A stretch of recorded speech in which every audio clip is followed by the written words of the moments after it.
네, 우리 이 시간에 또 함께 말씀 나누는 시간 가지면 좋겠습니다. 우리가 뭐 팬데믹 시간이 지나고 시대가 지나고 이제 엔데믹 시대가 왔다 이렇게 이야기하는데, 우리 팬데믹에서 엔데믹 바뀌면서 우리가 뭘 가장 회복하면 좋겠는가 이런 생각을 해볼 때에 예배의 간격을 회복하면 좋겠다 그런 생각이 들었습니다. 그래서 6, 7월, 7월에는 우리 예배의 간격을 회복하라 그런 주제로 말씀 쭉 나누고 싶습니다. 오늘은 찬양의 간격을 회복하라 이 말씀 나누도록 하겠습니다. 여러분, 배구 선수 중에 우리 김연경이라고 있죠. 제가 그 선수의 그 특집 무슨 영상을 본 적이 있는데, 저는 우리 김연경 선수가 그렇게 실력이 뛰어난 선수인지를 몰랐습니다. 근데 영상을 보면서 이 선수가 정말 대단한 선수라는 걸 알게 되었습니다. 그녀는 18세 때 18살 때 한국생명 입단했는데, 그 당시 한국생명은 배구계에서 가장 이렇게 최하위에 머물고 있었습니다. 근데 그녀가, 이 어린 그녀가 입단하자마자 그의 우승을 차지하는 놀라운 일이 벌어졌습니다. 우리 한국 배구계에서는 또 최초로 해외로 진출하게 되었습니다. 남녀 통틀어서 해외 진출한 사람이 없는데 김연경 그녀는 해외에 진출하게 되었고, 먼저 일본에 진출해서 일본의 어느 팀에 들어가게 되었는데, 그 팀도 창단 이후로 한 번도 우승한 적이 없는데 우리 김연경 때문에 그 일본 그 팀이 우승하는 그런 놀라운 일이 벌어졌고, 여러분, 유럽에 배구 강국이 있는데 터키입니다. 터키로도 진출했는데, 터키에 또 어느 팀에 들어갔는데 그 팀도 한 번도 우승한 적이 없는데 김연경 선수로 말미암아 우승을 차지하는 놀라운 일이 벌어졌습니다. 정말 놀라운 일이죠. 2012년 우리 런던 올림픽에서는 우리나라가 4위밖에 못했습니다. 메달을 따지 못했는데도, 메달을 따지 못한 선수인데도 MVP가 되었습니다. 최다 득점을 하게 되었고 올림픽 신기록을 기록하는 놀라운 일이 벌어졌습니다. 그녀는 미국 선수의 파울을 가지고 있고, 일본 선수의 테크닉을 가지고 있고, 브라질 선수의 민첩성을 다 갖춘 선수다 이렇게 알려져 있습니다. 그래서 그녀를 아는 사람은, 그녀의 성적을 아는 사람은 그녀를 뭐 침이 마르도록 칭찬을 하고 주위에 자랑을 하죠. 여러분, 우리는 이렇게 스타를 자랑하고 싶어 합니다. 그리고 자랑하면 할수록 우리는 어떤 걸 느낍니까? 우리가 함께 덩달아서 자부심을 느껴요. 그렇지 않습니까? 자랑을 하면 그 대상과 연결이 됩니다. 자랑하면 할수록 우리도 덩달아서 높아지고 즐거워집니다. 그래서 김연경 같은 선수를, 스타를 자랑하고 싶은 거죠. 근데 성경에 보면 하나님을 자랑하라고 말씀하고 있는데, 자랑이란 이 단어가 다른 단어로 번역하면 찬양입니다. 하나님을 찬양하라 이 말은 하나님을 자랑하라 이 말입니다. 참 놀랍게도 하나님을 자랑하면 할수록, 마치 우리 김연경 선수를 자랑하면 할수록 우리가 덩달아서 자부심을 가지듯이, 하나님을 자랑하면 할수록, 하나님을 찬양하면 할수록 덩달아 우리가 하나님의 자리까지 높아지는 거죠. 우리가 피조물이지만, 뭐 하나님처럼 조물주는 되지 못하지만, 피조물이지만 하나님의 옆자리까지 올라가는 걸 경험합니다. 자기의 영성이, 자기의 믿음이 고양되는 것을 느낍니다. 자기 영혼이 고양되는 걸 느낍니다. 그래서 우리 주님께서 우리에게 나를 자랑해라 이렇게 말씀하십니다. 나를 찬양하라 이렇게 말씀하십니다. 여러분, 요즘에 찬양을 절개하고 있습니까? 찬양하면 할수록 우리가 하나님과 함께 높아지고 기쁨이 고양된다고 했는데, 여러분, 요즘에 여러분의 찬양은 어떻습니까? 우리 코로나 팬데믹 시대가 지나고 엔데믹 시대로 전환되고 있다고 합니다. 우리 팬데믹 때 우리의 예배가 많이 약해졌다고 합니다.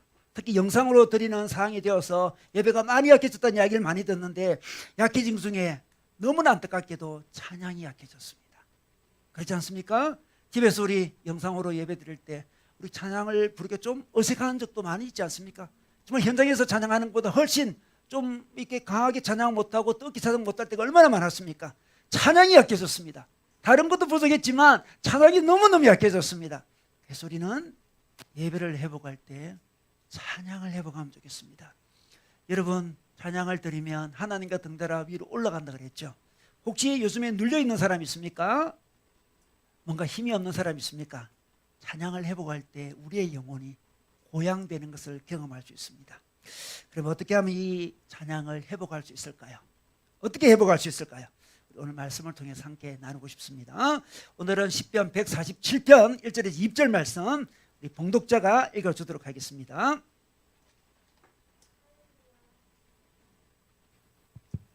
할렐루야. 우리 하나님을 찬양하는 일이 선함이요 찬송하는 일이 아름답고 마땅하도다. 여호와께서 예루살렘을 세우시며 이스라엘의 흩어진 자들을 모으시며 상심한 자들을 고치시며 그들의 상처를 싸매시는도다.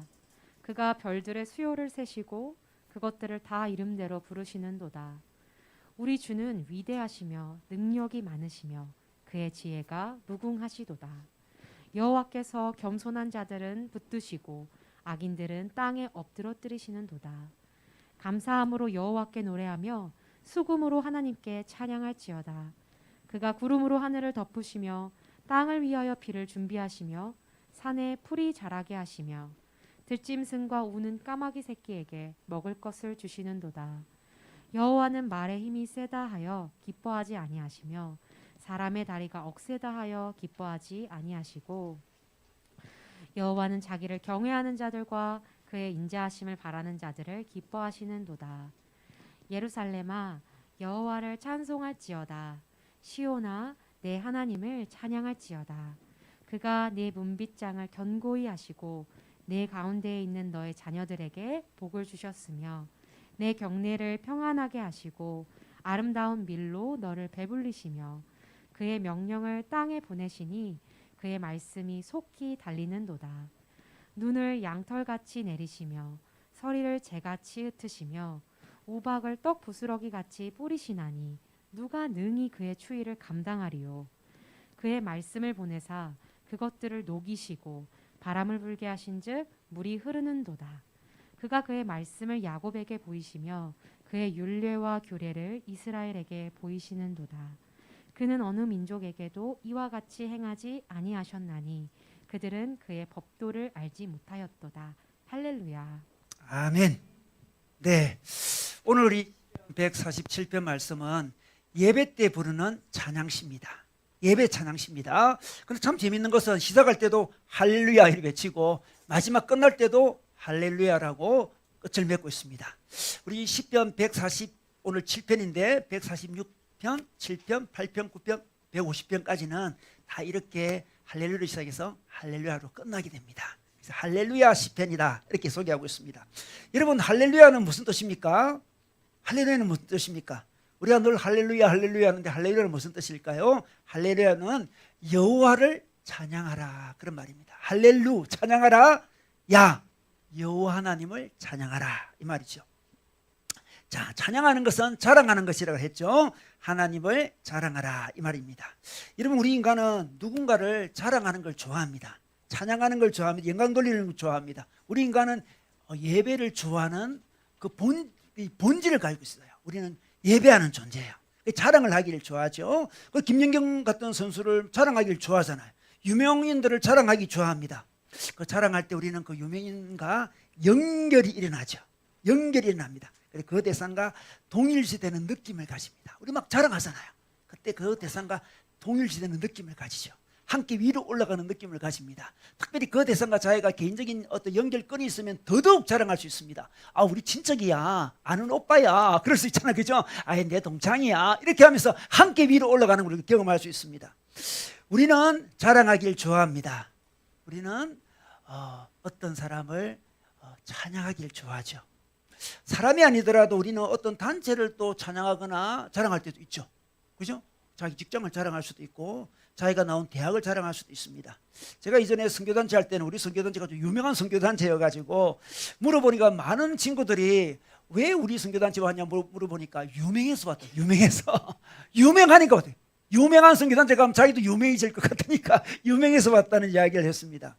여러분 때때로 자기의 어떤 커리어를 자랑하기도 합니다. 자기 특별한 경험을 자랑하기도 하죠. 우리는 자랑하는 존재예요. 아무것도 자랑할 것이 없는 존재는 사실 영혼이 병들었다 할 수 있습니다. 나는 아무것도 자랑할 수가 없어요. 아무것도 자랑할 것이 없어요. 이런 사람은 어찌 보면 인간성이 좀 병들었다 할 수 있습니다. 우리 인간은 원래 자랑해야 되는 존재예요. 뭔가를 자랑해야 되는 존재예요. 물론 이것이 지나치면 과도하게 자랑하는 것을 뭐랍니까? 이 나라를 과도하게 자랑하는 것을 국뽕이라 그러죠. 국뽕. 많이 들어보셨죠? 국뽕. 그죠? 국가와 희루뽕의 합성어죠. 국뽕. 네. 요즘 뽕이란 말을 많이 쓰더라고요. 그죠? 그죠? 과도하게 무조건 우리나라를 찬양하는 행태를 비꼬는 말인데, 요즘 비꼬기도 하고 또 기쁘게 쓰기도 하고 그러는 것 때문에 보니까, 네. 국가에 대한 자부심은 가져야 됩니다. 그런데 지나친 국뽕 신드롬은 다른 식으로 분석할 수 있습니다. 우리 고려대 그 이명진 교수는 이 국뽕에 대해서 이렇게 분석을 했더라고요. 우리 경제적인 어떤 문화적인 기반에 대한 긍지가 이미 있으면 굳이 티를 낼 필요가 없는데 지금 한국의 위치가 그만큼 긍지가 없어서 이렇게 국뽕에 빠졌다, 그런 이야기를 하더라고요. 좀 일리 있는 이야기를 생각해요. 이 뽕에 빠진 사람들은 좀 불안정하고 자기 위치가 좀 애매하기 때문에 그렇게 한다, 그런 이야기 있습니다. 여러분, 우리 국가에 대한 자긍심은 가져야 됩니다. 자기 학교에 대한 자긍심도, 자기 가족에 대한 자긍심도 가지는, 지나치게 이렇게 자긍심을 가지는 것은 혹시 우리 마음의 불안감에서 비롯된지도 모를 수 있다는 거죠. 근데 오늘 말씀에서는 우리 하나님이 그런 인간적인 것은 어느 부분 자랑할 수 있겠지만 우리 하나님을 자랑하라, 여호와 하나님을 자랑하라, 이렇게 소개하고 있습니다. 여호와 하나님을 찬양하라, 이렇게 소개하고 있습니다. 우리 하나님의 이름은 성경에 많이 나오는데요, 오늘 말씀은 야자는 야훼 하나님이에요. 야훼 하나님. 하나님 이름 야훼 하나님. 엘로힘 하나님은 전능하신 하나님, 힘의 하나님이거든요. 힘의 하나님을 자랑하라 하지 않고 여호와 하나님을 자랑하라 했습니다. 자, 여호와는 언제 등장하는 하나님의 이름입니까? 여호와는 하나님이 모세를 만났을 때, 모세에게 자기를 소개해 줄 때 내가 누구냐? 능력의 하나님이다, 이렇게 소개하지 않으시고 나는 누구냐 그러면 아브라함의 하나님, 이삭의 하나님, 야곱의 하나님, 너희의 조상의 하나님이다, 이렇게 소개합니다. 너랑 연결이 되어 있다는 거죠. 너희 조상의 하나님, 바로 너희 하나님이다. 그냥 능력 많은 신 정도가 아니고 너를 사랑하고 인격적으로 너를 아는 하나님, 인격자 하나님이라는 걸 소개할 때 여호와 하나님을 사용합니다. 나는 너희의 영적인 아버지다, 나와 너는 연결이 되어 있다, 그러므로 나를 사랑하라, 찬양하라, 이렇게 소개하고 있습니다. 그리고 오늘 말씀에 보니까 하나님이 얼마나 대단한 분이신지를 우리 간략히 소개하고 있습니다. 나를 자랑하는데 내가 얼마나 대단한 분인지 한번 소개해 줄게 하며 자랑하고 있습니다. 자랑할 내용을 이야기하고 있습니다. 그게 바로 2절부터 6절까지 말씀인데 우리 5절 먼저 보겠습니다. 우리 주는 위대하시며 능력이 많으시며 그 지혜가 무궁하도다. 능력도 많고 지혜도 많아요. 놀랍습니다. 6절에 보겠습니다. 여호와께서 겸손한 자들을 붙드시고 악인들은 땅에 엎드려 떨이시는 도다, 이렇게 이야기합니다. 여러분, 악인들 땅에 엎드리시게 하는 공의로우신 하나님, 정의로우신 하나님을 이야기합니다. 능력도 많고 지혜도 많고 또 공의롭기도 해요. 또 어떻습니까? 2절에 보니까 여호와께서 예루살렘을 세우시며 이스라엘의 흩어진 자들을 모으시며, 지금 바벨론 포로 생활을 하면서 하나님 은혜로 다시 돌아오는 그 배경을 갖고 이야기하거든요. 하나님이 다시 너희들 회복시키는 하나님이라는 걸 보여주고 있고, 3절에 보니까 상심한 자들을 고치시며 그들의 상처를 싸매시는 도다, 이렇게 소개하고 있습니다. 사랑의 하나님, 치유의 하나님이라는 걸 보여줍니다. 참 우리 하나님은 대단합니다. 능력도 대단하고 지혜도 대단하고 정의, 공의도 대단하고 사랑도 대단한 이런 분이십니다. 자, 이런 하나님을 자랑하라 얘기합니다. 여러분, 자랑하면 어떻게 된다 했습니까? 자랑하면 함께 위로 올라간다 그랬잖아요. 여러분, 위로 올라가고 싶지 않습니까? 요즘 혹시 바닥에 있지 않습니까? 요즘 좀 지친 가운데 있지 않습니까? 좀 위로 올라가고 싶지 않습니까? 자랑하면 위로 올라가는 거예요. 찬양하면 우리가 하나님과 함께 위로 올라가는 거예요. 얼마나 놀라운 선물을 주셨습니까? 우리 인생이 지금 바닥에 있는 것 같아요. 힘이 빠져 있어요. 힘들어요. 어떻게 됩니까? 찬양하면 어떻습니까? 그의 능력과 그의 지혜와 그의 공의와 그의 사랑을 함께 맛보면서 하나님의 위치까지 올라간다는 거예요. 찬양하면 올라가는 걸 경험합니다. 참 놀랍습니다.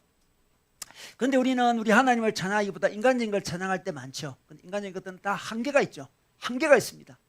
그래서 하나님은 우리에게 여호와를 자랑하지 다른 것을 자랑하지 말라고 하시는데, 그 말씀이 에레미야 9장에 나와요. 한번 볼까요? 자, 에레미야 9장 23절에서 24절까지 말씀 보겠습니다. 여호와께서 이와 같이 말씀하시되 지혜로운 자는 그의 지혜를 자랑하지 말라. 여러분, 자기 지혜를 자랑하는 사람이 세상에 얼마나 많습니까? 우리 하나님이 지혜 자랑하지 말라, 이렇게 이야기합니다. 용사는 그의 용명을 자랑하지 말라, 이렇게 이야기합니다. 부자는 그의 부함을 자랑하지 말라, 이렇게 말씀하시고, 무엇을 자랑하라 그럽니까? 자랑하는 자는 이것으로 자랑할지니 곧 명철하여 나를 아는 것과 나 여호와는 사랑과 정의와 공의를 땅에 행하시는 자인 줄 깨달은 것이라. 하나님을 자랑하라. 하나님을 자랑하라고 이야기하고 있습니다. 나는 이 일을 기뻐하노라, 이렇게 말씀합니다. 여러분, 우리는 지혜를 자랑하고 싶고 용맹도 자랑하고 싶고 자기의 부함도 자랑하고 싶습니다. 우리 하나님은 그런 것들을 자랑하면 한계 많은 것들이기 때문에 그들이 무너질 때 우리도 함께 무너진다고 말씀하시는 거죠. 그래서 하나님을 자랑하라 그럽니다. 그래서 하나님이 우리가 과도하게 하나님을 자랑하지 않고 자기 용맹이나 지혜나 어떤 부를 자랑하게 되면 어떤 일이 벌어집니까? 그것이 한계를 느끼는 그 참 당혹스러운 상황이 전개됩니다. 저는 좀 운동을 좀 어느 부분 잘한다고 생각했는데 제가 운동을 잘한다고 생각할 때마다 운동을 못하는 걸 경험하는 일들이 많이 일어나더라고요. 수영을 잘한다고 생각했는데 어느 날 수영 강사를 만나가지고 제가 수영이 아주 초보라는 이야기를 들었어요. 제대로 기초가 안 됐다는 이야기를 들었어요. 너무나 잔인하게 이야기하더라고요. 그죠? 여러분 우리 인생 그렇잖아요. 그죠? 자기가 지혜롭다고 생각할 때에 하나님은 진짜 도사가 떠서 만나게 해가지고 우리가 별 볼일 없는 존재라는 걸 깨닫게 해주시면서 우리를 미워해서 그런 게 아니고요. 하나님을 자랑하는 사람이 되게끔 우리가 예를 들어 공부를 잘했다 생각하는데 뭔가 시험에 떨어지든지 예를 들어서 그죠? 뭔가 잘한다 생각하는데 뭔가 잘 안 되도록 할 때가 많이 있습니다. 그것은 우리 하나님이 우리 스스로 그것들을 자랑을 내려놓지 못하니까 하나님이 내려놓게 하셔서 하나님을 자랑하도록 하나님을 자랑해야 함께 위로 올라갈 수 있으니까 하나님을 자랑하게 하십니다. 찬양은 우리 하나님과 함께 올라가는 시간이에요. 찬양을 회복해야 돼요. 제가 몇 주 전에 비행기를 타고 제주도에 갔었는데 창밖을 보니까 아래 구름이 그 바다처럼 펼쳐져 있더라고요. 여러분 그런 거 있죠? 그날 날씨는 좋지 않았습니다. 먹구름이 쫙 꼈는데 비행기가 쫙 올라가니까요. 그 먹구름 밑에 있더라고요. 바다처럼. 그리고 하늘은 너무나 푸렇습니다. 푸르고 푸른 이런 그런 장면 있죠. 그죠? 비행기 타면 밑에 멋있는 장면이죠. 근데 위로 올라가지 않았더라면 내외에는 먹구름이 쫙 깔려 있는 거죠. 그죠? 먹구름이 깔려 있어요. 여러분 찬양이 그런 거예요. 찬양은 우리를 위로 올립니다. 우리를 쫙 우리 그런 거 찬양하면 느끼지 않습니까? 내 영혼이 고향이 돼요. 위로 올라갑니다. 위로 올라가요. 인생에 먹구름이 쫙 깔렸던 그런 상황일 수도 있어요. 위로 쫙 올라갑니다. 뚫고 올라갑니다. 뚫고 올라가서 푸른 하늘을 보게 되는 거죠. 하나님을 보게 되는 거죠. 위로 올라가면 갈수록 무겁게 느껴졌던 것들이 염려거리들, 두려운 것들, 불안한 것들이 아주 자그맣게 느껴지고요. 좀 보기도 재밌어요. 그 밑에 먹구름이 깔리는 모습 보면 위에서 보면 재밌어요. 그거 그죠? 재밌습니다. 이래서 우리 하나님을 이렇게 찬양하라. 찬양하면 하나님이 크게 보이는 거죠. 하나님이 커지는 시간, 찬양의 시간. 걱정거리, 두려움거리, 모든 불안한 것들은 작아지는 시간. 우리 인생이 침체되면 어떻습니까? 하나님은 지극히 작아지고 두려운 것들이 너무 커지겠죠. 찬양이 그것입니다. 찬양은 마땅히 커져야 할 분이 커지게 되는 시간이고요. 마땅히 작아져야 될 것이 작아지는 시간이 찬양의 시간이죠. 인간적인 것들은 다 작아지고 하나님이 커지는 그 시간, 찬양의 시간입니다. 그래서 우리가 찬양을 회복해야 돼요. 예배 시간은 찬양하는 시간입니다. 찬양으로 회복이 돼야 되는 거예요. 찬양으로. 우리나라 경배와 찬양 운동을 통해서 우리나라가 얼마나 많이 영적으로 회복됐습니까? 경배와 찬양을 해야 예배를 드린 거예요. 말씀만 듣는 것으로 예배가 다 드릴 때 할 수 없습니다. 찬양을 드릴 때 예배를 드린 것입니다. 자, 이 찬양, 이 놀라운 찬양은 우리 하나님과 우리에게 모두 마땅한 것이다. 이렇게 또 소개하고 있습니다. 우리 하나님은 마땅히 찬양받을 분이시고 우리 인간은 또 마땅히 찬양할 존재라는 것을 또 말씀에서 이야기하고 있습니다. 우리 1절 한번 다시 볼까요? 자, 1절 보겠습니다. 자, 할렐루야. 우리 하나님을 찬양하는 일이 선함이요 찬송하는 일이 아름답고 마땅하도다. 참 마땅하도라는 이 말이 참 재미있습니다. 영어로 보니까 피팅이더라고요. 피팅. 적합하다 이 말이더라고요. 마땅하다고 이야기합니다. 하나님은 찬양받기에 마땅하신 분이에요. 우리 찬양받기에 합당하다 그러잖아요. 그죠? 찬양받기에 합당하신 분이시고 우리는 찬양해야 마땅할 존재라는 거죠. 자, 먼저 하나님은 찬양받기에 합당한 분이십니다. 왜 그렇습니까? 하나님은 우주 만물을 다 창조하시고 창조하신 것뿐만이 아니죠. 지금도 우주 만물을 유지하고 계시는 분이에요. 우리가 우주 만물을 보면서 자연을 보면서 우리가 감탄하고 찬양하지 않습니까? 그런데 그 자연을 하나님이 지금 창조도 하셨고 유지도 하고 있다는 거죠. 하나님을 찬양하고 감탄하는 너무나 마땅한 일이죠. 당연히. 자, 우리 8절 9절 보겠습니다. 그가 구름으로 하늘을 덮으시며 땅을 위하여 비를 준비하시며 산에 풀이 자라게 하시며 산의 풀을 창조도 하셨지만 지금도 자라도록 운행을 하시고 계시는 거죠. 9절 보겠습니다. 덜짐승과 우는 사마귀가 아니죠. 까마귀 새끼에게 먹을 것을 주시는도다. 이 동물에게 먹을 것을 주시는 모습을 보게 됩니다. 지금도 그들에게 먹을 걸 주시며 이 세상을 유지하고 계시는 하나님을 봅니다. 이러면 우리가 자연을 볼 때 우리 감탄하지 않습니까? 그런데 그 자연을 하나님 만드시고 지금 하나님이 보호하고 계세요. 그 하나님을 찬양하는 거, 자랑하는 거, 감탄하는 거 너무나 마땅한 일이고 하나님은 그 찬양을 받으시기에 합당한 분이시죠. 여러분, 우리 아름다운 경치를 보러 가지 않습니까? 때때로 먼 외국에도 갑니다. 뭐 스위스 같은 좋은 나라에 가서 뭐 아름다운 경치를 보지 않습니까? 왜 그렇습니까? 아름다운 경치 자체가 큰 감동이기 때문에 그렇습니다. 감격입니다. 비행기 싹도 굉장히 비싸지 않습니까? 여행 비용도 많이 들어요. 그런데 왜 갑니까? 좋은 경치를 보는 것 자체가 너무나 즐거운 일이기 때문에 그래요. 너무나 즐거운 일이기 때문에 그렇게 많은 투자를 하지 않습니까? 우리가 하나님의 아름다움을 보고 즐거워해야 됩니다. 그 보는 것 자체가 즐거운 거예요. 하나님의 아름다움, 하나님의 선하심, 하나님 자체를 즐기는 그 시간이 바로 찬양의 시간입니다. 찬양은 아름다운 하나님을 보는 시간이죠. 아름다운 하나님께 감격하는 시간이죠. 와, 하나님 너무 좋습니다. 우리 아름다운 경치를 보면서 와, 너무 좋다고 감탄하고 있잖아요. 마찬가지죠. 하나님께 감탄하는 그 시간이 바로 찬양의 시간입니다. 우리가 직장 생활하다 보면 대부분의 만나는 사람들이 다 비즈니스로 만나잖아요. 비즈니스로, 그죠? 다 비즈니스로 만나는 거예요. 그 사람 보고 감탄해서 만나는 게 아니에요. 그죠? 그 비즈니스랑 어쩔 수 없이 다 만나는 게 그게 우리 직장 생활이지 않습니까? 그러다가 사랑하는 사람을 만나잖아요. 그러면 만남 자체가 목적이잖아요. 그죠? 그냥 보고 있는 게 좋은 거예요. 무슨 결과가 있는 것도 아니고 뭐 아웃컴이 있는 것도 아니에요. 그냥 수다를 떨어도 괜찮아요. 부담이 없습니다. 만남 자체가 목적이기 때문에 그렇습니다. 우리 하나님도 우리가 찬양이 회복될 때 보면 하나님 자체가 좋은 거예요. 그게 진짜 찬양이죠. 많은 사람이 찬양을 어떤 도구로, 하나님께 기도 응답 받기 위한 도구로 생각할 수 있는데 그렇지 않습니다.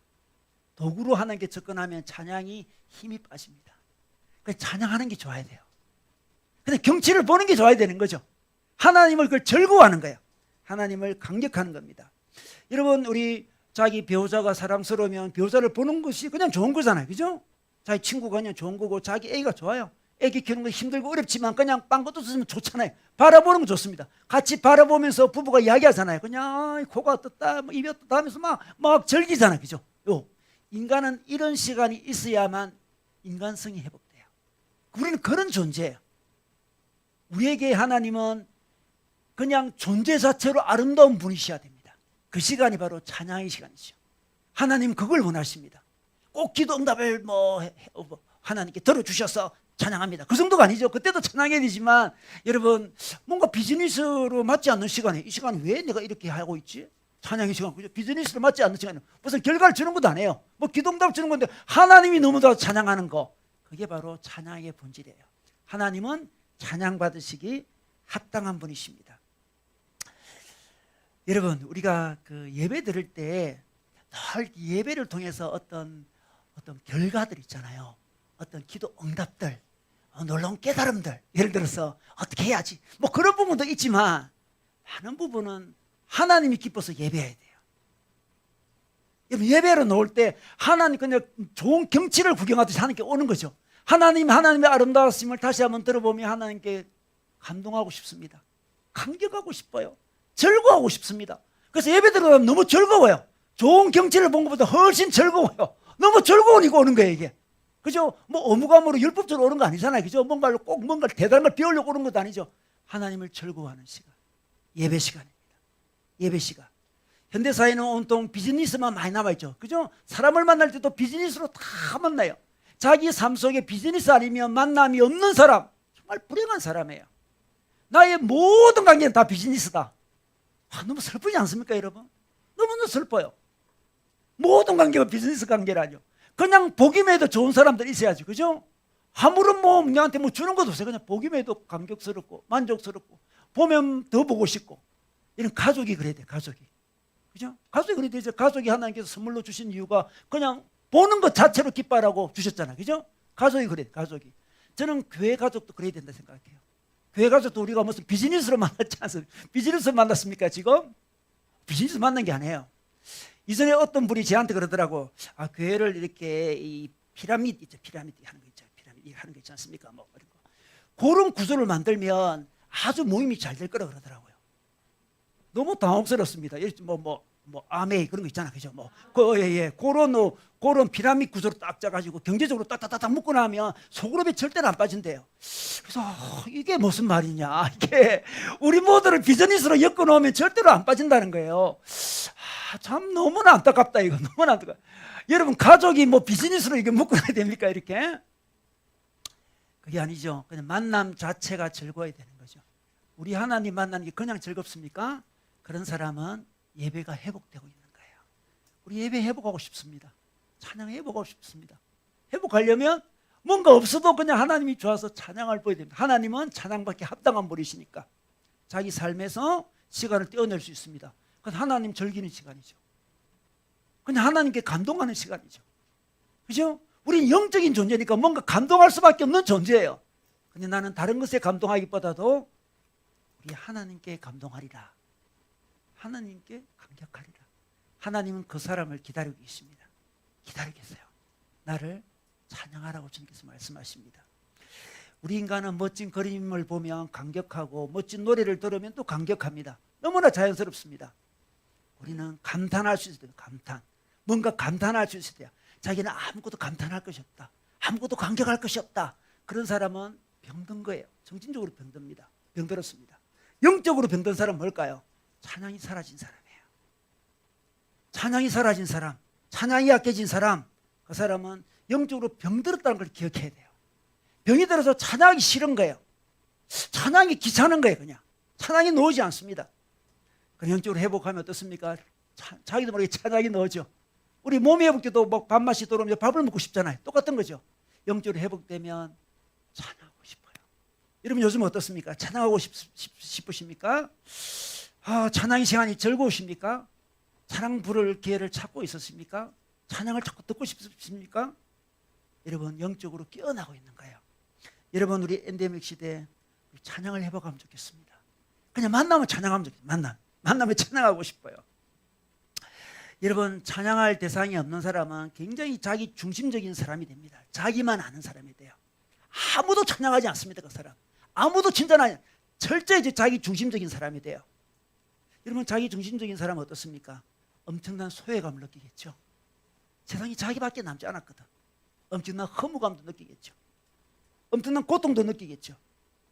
우리가 다른 어떤 존재를 찬양할 때 우리는 회복되는 그런 존재예요. 근데 하나님을 찬양하면 할수록 우리는 자기 중심성에서 벗어나게 됩니다. 자기 중심성에서 허무가 오고 염려가 오고 고통이 오지 않습니까? 하나님을 찬양하면 자기 중심에서 싹 벗어납니다. 여러분 침체되고 어려울 때 우리는 주로 어떻게 이야기합니까? 주가 늘 자기입니다. 자기. 내가 어떻다. 내가 어떻다. 늘 그러잖아요. 근데 회복된 사람의 특징은 어떻습니까? 하나님이 어떻다. 주가 바뀌는 거예요. 주가. 그래서 주가 바뀌어. 하나님이 어떻다. 하나님이 어떻다. 여러분 문제를 풀 때도 마찬가지예요. 내가 어떻다고 푸는 것은 지혜롭지 못해요. 하나님이 어떻게 말씀하시는 것 같다. 하나님이 이 상을 이렇게 보시는 것 같다. 하나님이 어떻다. 계속 주를 하나님으로 한 연습을 해야 돼요. 자기 중심성. 그게 제일 큰 핵심이잖아요. 핵심이에요. 모든 삶이 비즈니스 들어가는 사람은 철저히 자기 중심적인 사람이에요. 아무도 찬양하지 않고 아무것도 감동하지 않고 자연도 감동하지 않고 뭐 예술 작품보다 감동이 없고 사람을 보도 감동이 없고 다 감동이 없어요. 병든 사람 아니겠습니까? 우리 하나님이 하나님을 찬양할 때 그 마음이 회복된다고 하십니다. 하나님을 찬양할 때 우리 마음에 천국이 임하는 것을 경험하게 됩니다. 여러분 우리 예배 시간에 찬양할 때 가만히 보면 있잖아요. 찬양할 때 자기 영적인 상태가 드러납니다. 그렇지 않습니까? 말씀을 들을 때는 잘 몰라요. 다 듣고 있으니까 가만히 있으니까 찬양할 때는 벌써 목소리가 달라요. 영이 깨어난 사람은. 그죠? 목소리가 좀 이렇게 생생해요. 이렇게 살아있습니다. 그런데 영의 관리를 잘 안 한 사람, 일주일 내내 영의 관리를 안 했어요. 영혼 관리를 안 한 사람은 찬양이 잘 안 돼. 노래는 잘 됩니다. 그래도 노래는 잘 되는데 찬양은 잘 안 돼. 찬양은 막 모기 소리 비슷하게 나오죠. 기도도 잘 나오지 않습니다. 찬양도 나오죠. 그래서 예배할 때는 기도와 찬양을 통해서 자기 영을 점검을 해야 돼요. 그리고 영이 다시 회복되도록 해야 됩니다. 자꾸 들으려고 하지 마시고 여기 와서 같이 입을 열어서 찬양을 해, 찬양을. 그러면 저희가 알죠. 내 영적 상태가 어떤지. 찬양이 잘 안 나오네. 자기는 너무 약하네. 찬양이 쌩쌩하지 못하네. 경험하게 됩니다. 점검하게 되는 거죠. 찬양을 부를 때 자기 영의 상태를 파악하게 되고 자기 영이 회복되는 것을 경험하게 됩니다. 우리 이사야 43장 21절 말씀 볼까요? 여러분 설교 안에 있습니다. 자, 이 백성은 나를 위하여 지었나니 나의 찬송을 부르게 하려 함이니라. 이렇게 말씀하고 있습니다. 우리 인간은 왜 만들어졌습니까? 왜 창조되었습니까? 찬송을 부르게 하려고 하나님이 지었다고 말씀해 주고 있습니다. 우리는 찬송하려고 지원받은 존재예요. 찬송을 해야 되는 거죠. 찬송하는 게 마땅한 존재예요. 찬송할 때 인간성이 회복되고 영성이 회복되는 거죠. 여러분, 우리 아침에 일어나서 세수를 하면 정신이 조금 돌아오죠. 조금 돌아옵니다. 마찬가지로 찬양하면 우리 영혼이 돌아와요.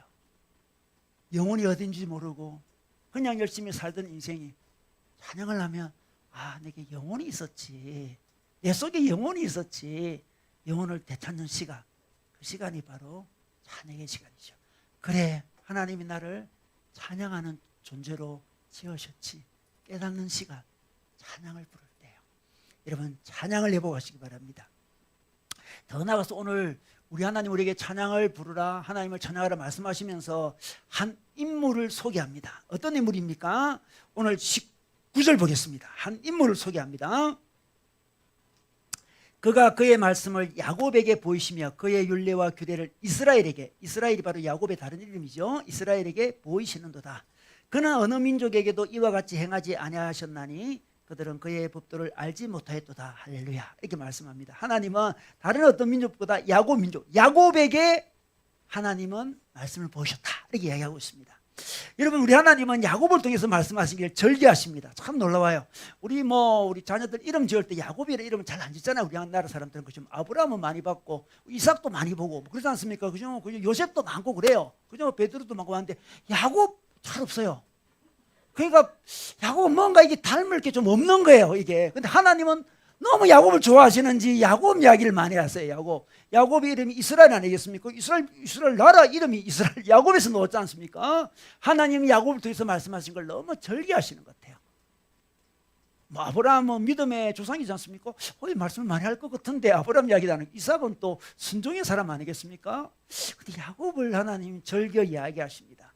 야곱을 들어서 찬양을 알려주시고 주시기 원하시는 거죠. 야곱의 어떤 특징이 찬양을 회복하는데 도움을 준다는 말입니까? 야곱의 어느 특징이? 자, 이사야 말씀 한번 볼까요? 자, 이사야 말씀 보면 야곱을 이렇게 소개하고 있습니다. 이사야 41장 14절 말씀. 버러지 같은 너 야곱아. 너무나 이 혐오스러운 이야기를 내가 요즘 이런 말씀 큰일 납니다, 여러분. 이게 잡혀갑니다. 그런데 하나님은 야곱 뽑고 이 버러지는 벌레라는 거, 벌레. 벌레라고 이야기합니다. 너무 놀랍습니다. 하나님 버러지 같은, 벌레 같고, 무기력하고, 연약하고, 속이기 잘하고, 무시받는 존재. 이 존재를 들어서 말씀하고 있습니다. 너희 이스라엘 사람들아, 두려워하지 말라. 이스라엘은 야곱이에요. 나 여호와가 말하노라, 내가 너를 도울 것이라, 내 구속자는 이스라엘의 거룩한 이인이라. 이렇게 이야기하고 있습니다. 자, 야곱에게 두려워하지 말라고 이야기합니다. 야곱은 사실 연약한 자였죠. 그 연약한 자의 특징은 뭡니까? 다른 대상을 찬양해서, 자랑해서 그 대상과 동일시되면서 자기가 위로 올라가려고 하는 그 습성이 강한 사람이 약한 자의 특징이죠. 약할수록 자꾸만 이게 국뽕 이야기했지만 약한 자일수록 뭔가 자꾸만 자랑하려고 그러잖아, 그죠? 이렇게 과도하게 자랑하려고 하죠. 그 사람과 뭔가 연결이 되려고 하는 거죠. 그 사람과 덩달아서 올라가려고 하는 거죠. 야곱이 그런 사람이었다는 거죠.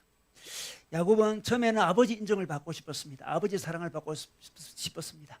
아버지와 함께하기를 원했습니다. 아버지와 동일시되기를 원했습니다. 어찌 보면 아버지를 찬양했다 할 수 있습니다. 아버지 왜 저는 사랑하지 않습니까? 아버지랑 씨름했습니다. 씨름했어요. 좀 전에 그 외삼촌과 씨름했습니다. 외삼촌, 저를 왜 인정해 주지 않습니까? 외삼촌 라반 왜 저를 사랑해 주지 않습니까? 외삼촌과 씨름해요. 나중에는 또 형 에서랑도 씨름하죠. 형, 저를 왜 받아주지 않습니까? 저를 좋아해 주지 않습니까? 왜 저를 죽이려고 합니까? 에스랑도 씨름해요. 온통 사람들과 씨름하고 있어요. 지금 온통 사람들과 함께 사랑을 받고 싶어서 그 사람들을 높이고 있는 모습을 보게 되는 거죠. 그는 형보다 훨씬 능력이 없었습니다. 그래서 어떻습니까? 자기의 머리를 의지했습니다. 자기 머리, 자기 지혜, 자기 성부건성, 그런 걸 의지하는, 찬양하는 사람이었거든. 하나님을 찬양하는 이야기는 없고 온통 인간적인 것만 찬양하는 그런 사람이 바로 야곱이었습니다. 그런 그가 야복강가에서 주님을 만났습니다. 하나님을 만났습니다. 그래서 드디어 하나님께 축복을 구하는 자가 되었습니다. 하나님을 찬양하는 자가 되었죠. 놀라운 변화가 일어났어요. 놀라운 변화가. 너무나 연약해서 다른 것으로 자기를 끌어올리려고 했던 그 사람이 하나님을 만나니까, 근데 그런 게 아니고 하나님을 높이는 자, 너무나 그 모습이 대조적이고 현저한 차이를 보인 거죠. 그래서 하나님은 야곱을 들어서 자신을 소개합니다. 우리 11절 말씀 볼까요? 자, 11절 말씀 보겠습니다. 우리 시편 147편 11절 말씀에 여호와는 자기를 경외하는 자들과 그의 인자심을 바라는 자들을 기뻐하시는도다, 이렇게 말씀하고 있습니다. 하나님은 자기를 두려워하는 자를 기뻐하십니다. 그의 인자심은 언약적 사랑을 이야기합니다. 영원 불변한 사랑, 영원한 사랑, 변치 않는 사랑이 인자거든요. 인자. 하나님은 사랑하기로 결단했습니다. 그게 인자. 그 인자심을, 하나님의 사랑, 영원한 사랑을 바라는 자를 기뻐한다 했습니다. 야곱은 야복강가에서 하나님의 사랑을 의지하는 사람으로 바뀐 거죠. 하나님이 축복 안 해주시면 저는 떠나지 않겠습니다. 붙들고 있습니다. 하나님의 사랑을 바라는 자가 결국 하나님을 찬양하게 됩니다. 여러분, 우리가 하나님 찬양이 왜 안 될까요? 아직도 누군가를 찬양하고 싶은 사람이 남은 거예요. 아직도 자기에게 찬양하고 싶은, 의지하고 싶은 자기 어떤 능력, 어떤 실력, 자기 성부건성, 뭐 그런 게 남아있는 거예요. 아직 남아요. 아직 씨름할, 딴 거랑 씨름할 게 남아있는 거예요. 그러나 야곱은 다 깨달았죠. 자기의 성부건성도, 자기의 지혜도, 자기의 노력도, 아버지도 라반도 형도 자기가 씨름할 대상이 아니었고 우리 하나님의 사랑을 붙들어야 된다. 인자심을 붙들어야 된다 깨달았죠. 그래서 찬양이 나오는 거예요. 그 찬양하는 사람의 특징은 이제 붙들 것이 없는 사람이에요. 아무리 찬양할 게 없어. 우리 뭐 가족을 봐도 찬양할 대상이 없고, 지금 그죠? 내 친구를 봐도 찬양할 대상이 없고, 내 족구를 봐도 찬양할 대상이 없어요. 지금 하나님의 영원하신 사랑밖에 남은 게 없겠다. 그런 사람은 저절로 찬양이 나오겠죠. 왜 찬양이 막힙니까? 왜 찬양이 막힐까요? 우리 하나님의 인자심을 바라지 못하기 때문에 찬양이 막혀 있는 거예요. 우리 10절 말씀에 다시 한번 돌아가 볼까요? 10절 말씀에 이런 말씀이 있습니다. 여호와는 말에 힘이 세다 하여 기뻐하지 아니하시며 사람의 다리가 억세다 하여 기뻐하지 아니하시고, 이런 말씀이 있습니다. 그 당시에 사람들은 말이 힘이 세면 기뻐하였거든요. 또 사람들, 용사들은 다리가 억세야 돼. 다리가 억세. 야, 그죠? 옛날 용사들 다리 억세잖아요. 와, 다리의 크기가 어떤 그 능력의 크기잖아요. 그죠? 기뻐합니다. 근데 우리 하나님은 사람의 다리 억세다고 기뻐하지 않는다고 이야기합니다. 이는 사람의 능력을 의지하는 걸 기뻐하지 않는다는 거죠. 여러분, 야곱은 다리가 아마 가늘었을 거예요. 에서는 다리가 아마 굵었을 거예요. 가슴에 털난 남자 우리 에서 굉장히 뭐 다리가 막 허벅지하고 굵었을 거예요. 야곱은 엄마랑 같이 팥죽 끓이는 우리 형제, 그 형제는 팥죽 끓일 때 뭐 다리가 굵을 필요가 없죠. 손재주만 좀 있으면 되겠죠. 야곱은 다리가 튼튼하지 못한 사람이었습니다. 억세지 못한 사람이었습니다. 억센 게 있을 때 그걸 의지하잖아요. 야곱은 의지할 수도 없었죠. 하나님은 자기 능력 의지하는 사람이 아니고 하나님의 인자심을 의지할 때 하나님은 기뻐하신다고 했습니다. 하나님의 인자심을 의지하는 사람의 특징이 뭘까요? 찬양이 나옵니다. 하나님에 대한 찬양이 나오죠. 하나님을 자랑합니다. 입을 열면 열수록 하나님을 자꾸 자랑해요. 하나님을 자랑하지 않는 사람은 자기 다리 억센 거 자랑하겠죠. 자기 다리 억센 거. 사도 바울은 자랑할 것이 굉장히 많은 사람이었습니다. 그런데 그가 우리 하나님을 깊이 만난 다음에 어떻게 고백합니까? 고린도서 12장 5절에 보니 나를 위하여서는 약한 것 외에는 자랑하지 아니하는도다, 이렇게 이야기합니다. 약한 것을 자랑하겠다는 거죠. 놀랍습니다. 아니, 왜 잘한 거 자랑하지, 강한 거 자랑하지, 왜 약한 거 자랑하겠습니까? 약한 것이 어떻습니까? 하나님의 인자를 의지하는 통로가 됐기 때문에 그렇습니다. 자기 약함을 보는 사람은 자꾸 하나님의 인자를 의지하려고 하겠죠. 인자를 자꾸 찬양하려고 합니다. 그죠? 자기 강함을 늘 생각하는 사람은 찬양할 여유가 없는 거죠. 그죠? 자기 약함을 자랑하는 사람이 하나님 은혜를 아는 자죠. 사도 바울은 수많이 자랑할 것이 많았습니다. 그래서 수많이 자랑할 것은 우리 하나님 의지하는데 별 도움이 안 됐고 하나님 찬양 도움이 안 됐어요. 통로가 되지 못했습니다. 오히려 약한 것이 통로가 되었습니다. 그래서 늘 자기 약한 걸 자랑하는 거죠. 자기 약한 걸 자랑합니다. 우리 하나님의 사랑은 언약적 사랑이라 했습니다. 우리 하나님은 결코 우리를 버리지 아니하고 우리를 떠나지 않는 그런 사랑이죠. 그 사랑을 붙들고 찬양하라는 거죠. 다른 모든 것은, 우리가 찬양하는 모든 것은 다 변수가 있습니다. 우리를 버리기도 하고 우리를 떠나기도 합니다. 다른 모든 우리를 버릴 때도 있고 떠날 때도 많잖아요. 사람도 그래. 사람도 아무리 나를 사랑해도 우리 부모님은 때가 되면 떠나시잖아요. 그죠? 우리를 버리고 떠날 수밖에 없어요. 원하든 원하지 않든 모든 것이 그렇습니다. 우리 하나님의 언약적 사랑 인자는 우리를 결코 떠나지 않습니다. 그것을 의지하고 그것을 찬양할 때 우리는 그와 같이 위로 올라간다는 거죠. 불안한 것을 찬양하면 우리 인생도 불안해지는 거죠. 세상의 재물과 힘과 재능과 직업 모든 것들은 불안한 것들이지 않습니까? 하나님은 영원한 것을 가지고 자랑하라 이렇게 말씀하십니다. 요즘에 우리 젊은 사람들 중심으로 플렉스 한다 그런 말 있잖아요. 이런 말이죠. 플렉스 한다 그런 말인데 찾아보니까 명품이나 비싼 것을 투자해서 자기 가치를 살린다 그런 말이라 그러더라고요. 그래 플렉스하다 이 동사로 많이 쓴대요. 자기 수준에 맞지 않는 고급 호텔에 가서 놀면서 이렇게 찍고 이렇게 하면서 친구들이 너 왜 무리했어? 그러면 플렉스 좀 했어 이렇게 이야기했는데요. 플렉스 했다는 거죠. 자랑하다 과시하다 이렇게 소개하고 있습니다. 자랑하고 과시하는 게 플렉스 하는 거죠. 자기의 소유를 자랑하는 거죠. 이전에는 존재를 자랑하는 시대가 있었고 좀 지나면 소유를 자랑하는 시대가 지금 소유를 자랑하는 시대죠. 소유를 가진 것 정도가 아니고요. 소유를 자랑을 해야 돼 지금은. 그죠? 그 자랑을 하다 보니까 가진 것보다 더 자랑을 하게 되는 거죠. 그 플렉스죠. 가진 것보다 더 자랑하는 시대에 접어들었습니다. 왜냐 그러면 자기 존재 자체가 인정받지 못한다는 느낌을 가지고 있기 때문에 플렉스를 하는 거죠. 그렇지 않습니까? 이미 자기가 인정받는 존재라면 굳이 플렉스를 해도 되겠죠. 우리가 하나님을 찬양할 때 우리는 하나님의 자리에 올라가는 거죠. 그래서 굳이 플렉스 하지 않아도 될 것 같아요. 플렉스도 재미로 애교로 할 수는 있습니다. 하지 말라는 이야기가 아니고 그게 자기한테 어떤 의미냐가 중요한 거죠. 여러분 과도하게 플렉스하면 어떻습니까? 우리가 일상은 사실 보면 대부분이 좀 단조롭고 반복되는 일을 하는 게 일상이잖아요.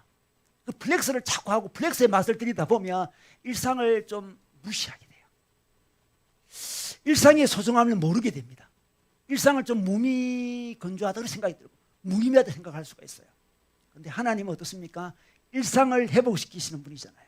하나님과 함께 우리는 위로 올라갔기 때문에 우리 일상을 살아갈 힘이 생깁니다. 플렉스로 사는 사람들 어떻습니까? 플렉스에 의지하는 사람은 일상을 소홀히 해줄 수밖에 없는 거죠. 이미 우리는 하나님께 받아들여진 존재, 사랑스러운 존재가 되었습니다. 여러분 우리는 하나님께 받아들인 존재입니다. 어떻게 받아들여졌습니까? 예수님이 우리로 하여금 하나님께 받아들여지도록 우리의 모든 죄를 다 짊어지시고 돌아가셨습니다. 우리가 인간적으로 의지했던 수많은 것들 때때로 우리를 버리잖아요. 상처받습니다. 그 모든 상처 버림받음을 우리 예수님이 다 감싸 안으셔서 너가 상처받았구나 힘들었구나 너가 의지했던 것들을 버림받았구나 하면서 다 십자가에서 버림받았습니다. 우리가 하나님께 죄를 지어서 또 버림을 받잖아요. 그 버림받은 것도 다 껴안고 십자가에서 하나님 나를 어찌하여 버리시나이까 이렇게 외쳤습니다. 우리 예수님은 우리의 모든 버림받음을 다 껴안으시고 우리 대신 돌아가셨습니다.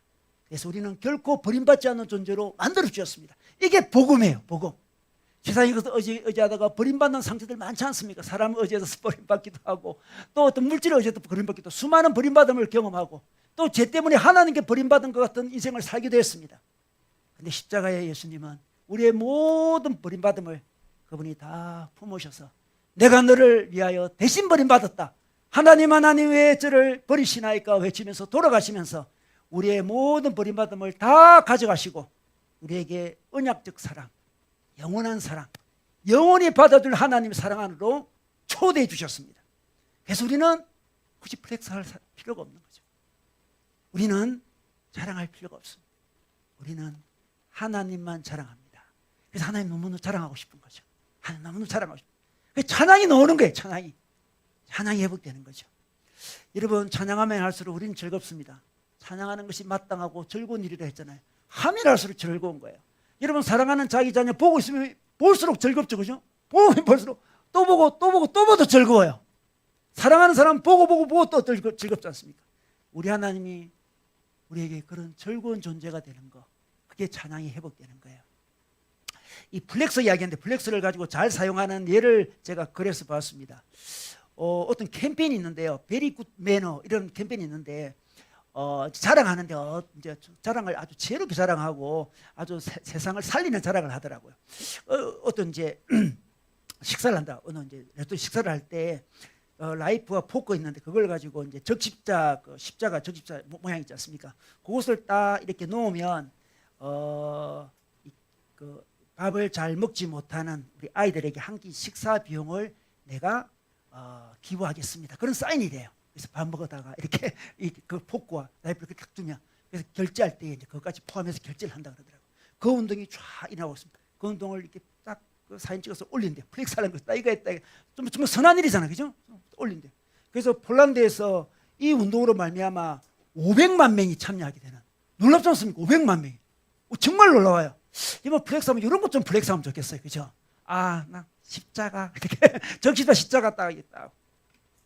사진 찍고 저기 십자가. 너도 했구나. 나도 할래. 그래서 밥 잘 먹지 못하는 우리 아이들에게 밥을 먹여주는 이 놀라운 이런 아주 캠페인, 이게 베리굿 매너 캠페인이에요. 베리굿 매너 캠페인. 우리가 그런 것 좀 하면 좋겠어요, 그죠? 우리 핸드폰도 다 카메라도 좋기 때문에 잘 찍힐 수 있을 것 같아요. 그렇게 하면 좋겠어요. 여러분, 찬양의 회복이 예배 회복입니다. 다 예배 회복 이야기할 때 우리는 찬양의 회복이 예배 회복임을 기억해야 됩니다. 하나님의 존재를 그냥 자랑하면 좋겠습니다. 기도응답 안 해주셨다고 자랑 안 하고, 기도응답 안 해주셨다고 찬양 안 하고, 그죠? 그건 너무 어린 모습이죠. 하나님 존재를 찬양합시다. 자연을 보고 감탄하듯이 하나님께 감격해야 돼요. 그리고 세상 것들을 자랑하는 것에서 우리가 넘어서서 하나님 인자를 바라고 하나님 사랑을 바라고 찬양하면 좋겠습니다. 우리는 야곱 같은 존재였습니다. 사람들 의지하고 사람들 찬양하다 상처도 많이 받았고 자기 능력 의지하다가 또 무너지기도 많이 했지 않습니까? 그런데 우리 하나님 결정적인 순간 만날 때에 하나님 찬양하고 하나님 의지하는 자가 되었습니다. 하나님 찬양하는 자로 새로워지시기를 우리 주님의 이름으로 축원합니다.